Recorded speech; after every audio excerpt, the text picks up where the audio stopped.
Good day, everyone. We are the Rising Squad, and we are here to present Quality Education Leads to Economic Growth.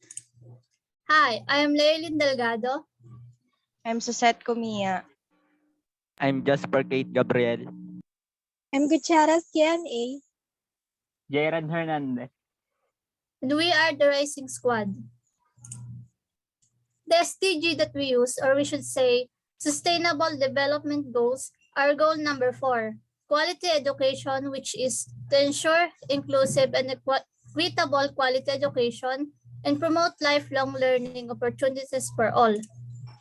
And goal number 8, decent work and economic growth, which is to promote sustained, inclusive, and sustainable economic growth, full and productive employment, and decent work for all.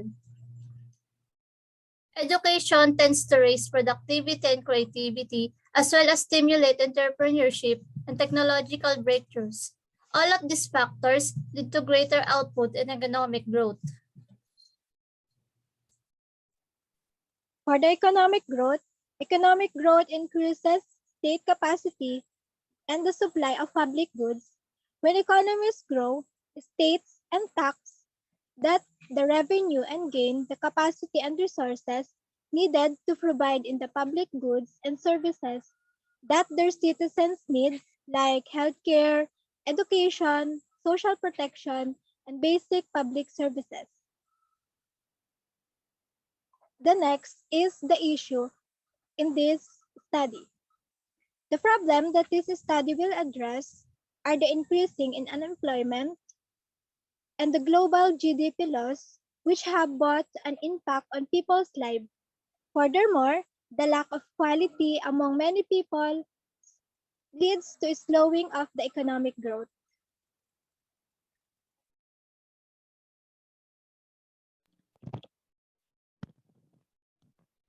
Education rate in the Philippines. The average Filipino usually spend 10 years in basic education, 6 years in primary and 4 years in secondary education. However, with the introduction of K-12 program in 2012, 2 additional years of basic education are added before students enter college. On the average, there are more enrolled in secondary education than the primary education from year 2005 to 2020. Next.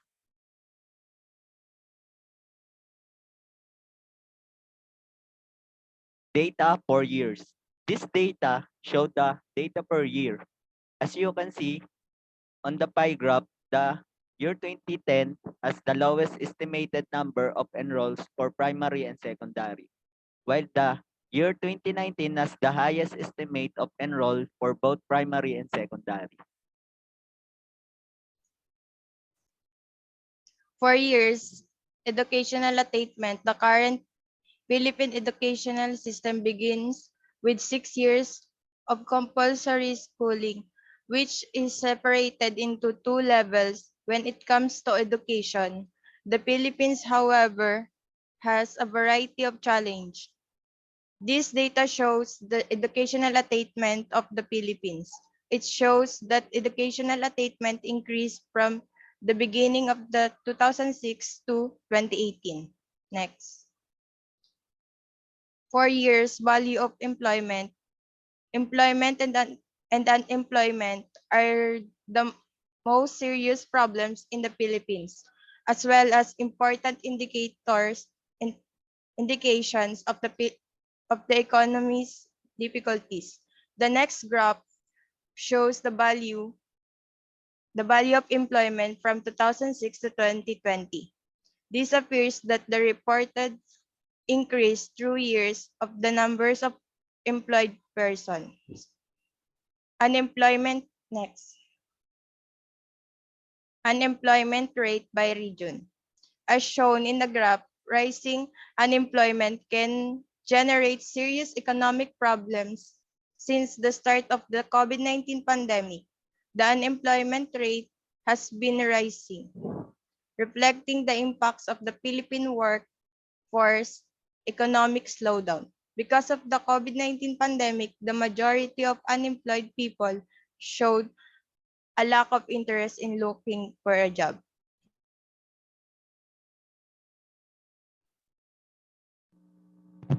Labor participation rate and region. So in this figure, the labor force participation rate in Northern Mindanao has the highest reported labor force participation rate among the regions. So the National Capital Region, Central Luzon, Mimaropa, Bicol Region, and Zamboanga Peninsula and Davao Region have, have lower labor force participation rate than the national average. The Bangsamoro Autonomous Region in Muslim Mindanao had the lowest labor force participation rate.